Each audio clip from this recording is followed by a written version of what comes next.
छह आजमाइशें जो साबित करती हैं कि अल्लाह आपको ऊपर उठा रहा है। जब इंसान की ज़िंदगी में मुश्किलें बढ़ने लगती हैं तो अक्सर वो घबरा जाता है, लेकिन ईमान वाला जानता है कि हर आजमाइश एक इशारा होती है अल्लाह की तरफ से कि वो उसे गिरा नहीं रहा बल्कि उठा रहा है। पहली आजमाइश, बार बार परेशानी आना। जब आपकी ज़िंदगी में एक के बाद एक परेशानी आती है, काम बिगड़ते हैं, लोग साथ छोड़ देते हैं, तो समझ लीजिएगा कि ये सज़ा नहीं बल्कि इम्तिहान है। अल्लाह ताला कुरान में फरमाता है, और हम तुम्हें ज़रूर आजमाएंगे, कुछ डर, भूख, माल और जान के नुकसान से, और सब्र करने वालों को खुशखबरी दे दो। इस आयत में साफ बताया गया है कि आजमाइश हर बंदे के लिए है, लेकिन खुशखबरी सिर्फ सब्र करने वालों के लिए है। यानी अगर आप पर मुश्किलें आ रही हैं और आप सब्र कर रहे हैं तो अल्लाह आपको ऊपर उठा रहा है। दूसरी आजमाइश, दिल का टूटना। जब आपका दिल टूटता है, कोई अपना धोखा देता है या आप किसी अपने को खो देते हैं, तो ये बहुत बड़ी आजमाइश होती है। लेकिन नबी करीम सल्लल्लाहु ताला अलैहि वसल्लम ने फरमाया, अल्लाह जब किसी बंदे से मोहब्बत करता है तो उसे आजमाइश में डालता है। यानी दिल का टूटना ये निशानी है कि अल्लाह आपको अपने करीब लाना चाहता है, क्योंकि जब इंसान टूटता है तभी वो सच्चे दिल से अल्लाह की तरफ लौटता है। तीसरी आजमाइश, लोगों की नफरत और तन्हाई। जब आप सही रास्ते पर चलते हैं और लोग आपको समझ नहीं पाते, आपसे दूर हो जाते हैं, आपकी बुराई करते हैं, तो ये भी एक इम्तिहान है। कुरान में अल्लाह फरमाता है, क्या लोगों ने ये समझ रखा है कि उन्हें यूं ही छोड़ दिया जाएगा कि वो कह दें हम ईमान लाए और उनकी परीक्षा इम्तिहान ना होगा। यानी सच्चे ईमान वालों को तन्हाई और लोगों की बातों का सामना करना पड़ता है, लेकिन यही तन्हाई उसे अल्लाह के करीब ले जाती है और यही उसकी बुलंदी का जरिया बनती है। दोस्तों, चौथी आजमाइश, दुआ का देर से कबूल होना। जब आप बार बार दुआ करते हैं लेकिन दुआ तुरंत कबूल नहीं होती, तो दिल में ख्याल आता है कि शायद अल्लाह सुन नहीं रहा। लेकिन हदीस में आता है, बंदे की दुआ कबूल होती रहती है जब तक वो जल्दबाजी ना करे। यानी दुआ का देर से कबूल होना भी एक इम्तिहान है। अल्लाह चाहता है कि आप उससे जुड़े रहें, बार बार उसे पुकारें, और यही जुड़ाव आपको ऊंचा दर्जा दिलाता है। पांचवी आजमाइश, गुनाह से नफरत होना। अगर आपके दिल में गुनाह से नफरत पैदा हो रही है, आप पहले गुनाह करते थे, अब दिल घबराता है, शर्म आती है, तो ये बहुत बड़ी नेमत है और निशानी है। कुरान में है, लेकिन अल्लाह ने तुम्हें ईमान से मोहब्बत करा दी और उसे तुम्हारे दिलों में सजा दिया। यानी जब दिल गुनाह से दूर होने लगे तो समझ लो कि अल्लाह तुम्हें साफ कर रहा है और तुम्हें अपने खास बंदों में शामिल कर रहा है।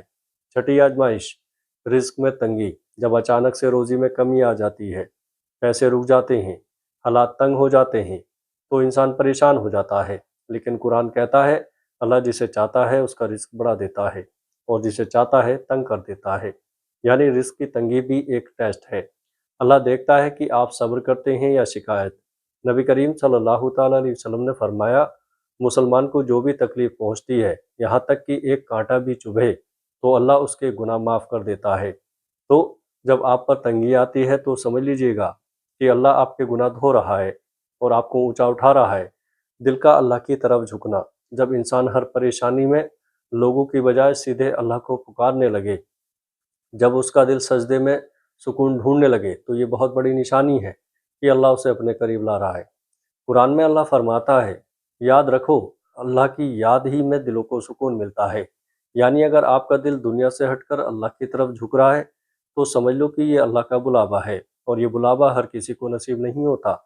गुनाह के बाद तुरंत तौबा करना। पहले इंसान गुनाह करता था और बेपरवाह रहता था, लेकिन अब अगर गुनाह हो जाए तो दिल बेचैन हो जाता है, आंखों में आंसू आ जाते हैं और वो तुरंत तौबा करता है। नबी करीम सल्लल्लाहु ताला अलैहि वसल्लम ने फरमाया, हर इंसान गुनहगार है, लेकिन सबसे बेहतर गुनहगार वो है जो तौबा करने वाले हैं। यानी बार बार तौबा करना ये नहीं दिखाता कि आप कमज़ोर हैं, बल्कि ये दिखाता है कि अल्लाह आपको छोड़ नहीं रहा।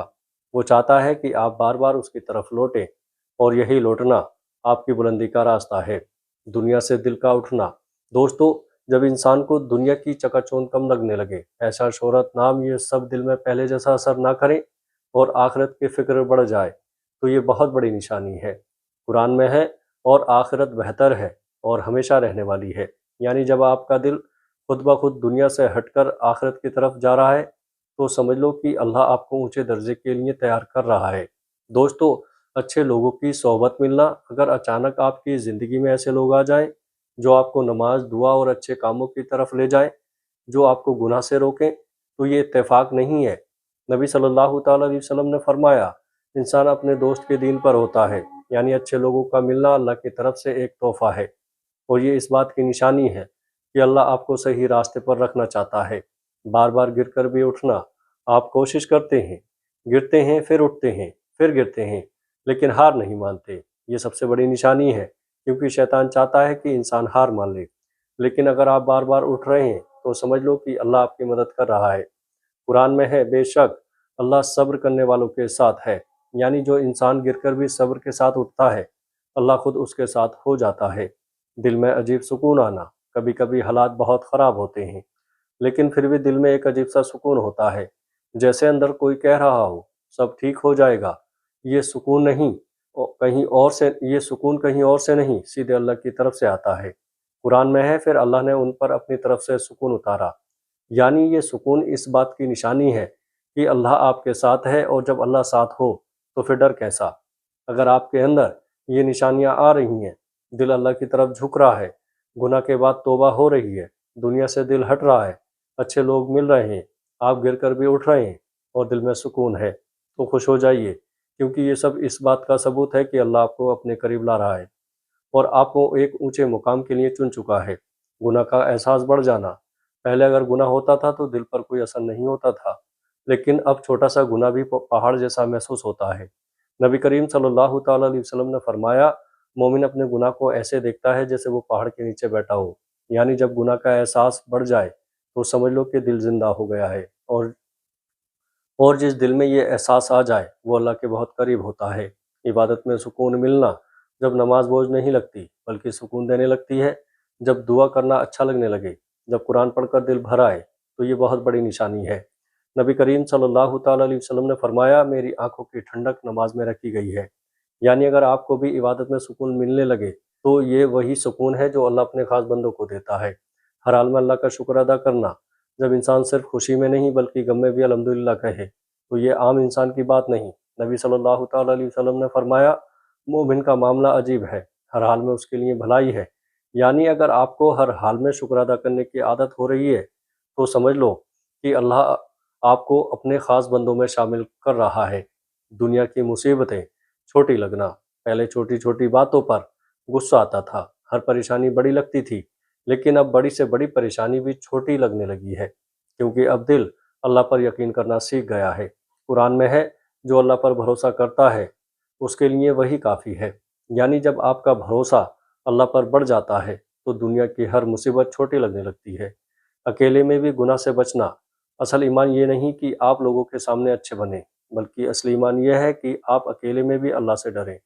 نبی صلی اللہ تعالیٰ علیہ وسلم نے فرمایا، میں اپنی امت کے کچھ لوگوں کو جانتا ہوں جو قیامت کے دن اچھے کام لے کر آئیں گے، لیکن اللہ انہیں بکھیر دے گا، کیونکہ وہ اکیلے میں گناہ کرتے تھے۔ تو اگر آپ اکیلے میں بھی گناہ سے بچ رہے ہیں تو یہ بہت بڑی نشانی ہے کہ آپ کا رابطہ اللہ سے مضبوط ہو رہا ہے۔ اللہ جسے چاہتا ہے سیدھی راہ پر چلا دیتا ہے، تو اگر آپ سیدھی راہ پر آ گئے ہیں تو سمجھ لو کہ اللہ نے آپ کو چن لیا ہے۔ یا اللہ ہمیں اپنی آزمائشوں میں صبر عطا فرما، ہمیں اپنا پسندیدہ بنا لے، ہمیں گناہوں سے بچا، اور ہمیں ایسا مقام دے جہاں تو ہم سے راضی ہو جائے۔ آمین۔ السلام علیکم ورحمۃ اللہ وبرکاتہ۔